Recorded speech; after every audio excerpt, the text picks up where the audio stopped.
তুই আমার চোখের দিকে তাকাবি, আমি তোর চোখের দিকে তাকাবো। আমরা ভালোবাসা টেস্ট দিচ্ছিলাম, খুবই টাইডি, লাইক আমার সবকিছু ক্লিন পছন্দ। ছোট পর্দার জনপ্রিয় অভিনেত্রী সাদিয়া জাহান প্রভা। আমি এখনো দেখিনি, আমার সামনে তো কিছু বলে নাই কখনো।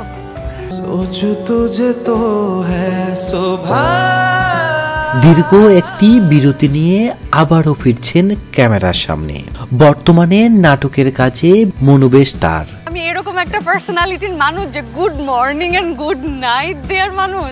তোমার নিঠুর মনে লয় কালিন্দির। একটা সময় প্রভা তার পছন্দ অপছন্দ নিয়ে কথা বলেছিলেন, জানিয়েছিলেন তার প্রেমিক হিসেবে কেমন ছেলে পছন্দ। তোমাদের যদি আমাদের পছন্দ না হয় তাহলে তোমরা অ্যাভয়েড করো। প্রভার কাছে জানতে চাওয়া হয় প্রেমিক হতে কি কি যোগ্যতা লাগবে। তাতে প্রভা উত্তর ছিল প্রেমিক কিংবা পাত্রের দুটি গুণ থাকলেই চলবে। এক, শতভাগ বিশ্বস্ত হতে হবে, আর 2 নম্বর হিসেবে তিনি বলেন কোনোভাবেই মাদকের সঙ্গে সম্পর্ক থাকা যাবে না। ব্যাস, এই দুটি গুণ থাকলেই চলবে। এই দুটি গুণ ছাড়া সবকিছু মানিয়ে নিতে পারবেন তিনি। প্রভা ভালো করেই জানেন ভালো মন্দ মিলিয়ে মানুষ, তবে কেউ যদি প্রতারণা করে তখন সম্পর্কের আর কিছু থাকে না।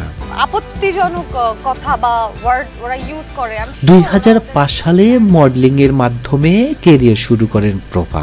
টেলিভিশন বিজ্ঞাপনের মডেল হিসেবে কাজ করার পর তিনি কয়েকটি খণ্ড নাটকে অভিনয় করে খুব অল্প সময়ের মধ্যে জনপ্রিয় ওঠেন তিনি। তারপর জনপ্রিয় অভিনেতা অপূর্বর সঙ্গে প্রেমের সম্পর্ক, তারপর বিয়ে করেন। বিয়ের পর তাদের বিচ্ছেদ ঘটে যায়। এরপর প্রভা আবারও বিয়ে করেন, সেই সম্পর্ক বেশি দিন স্থায়ী হয়নি।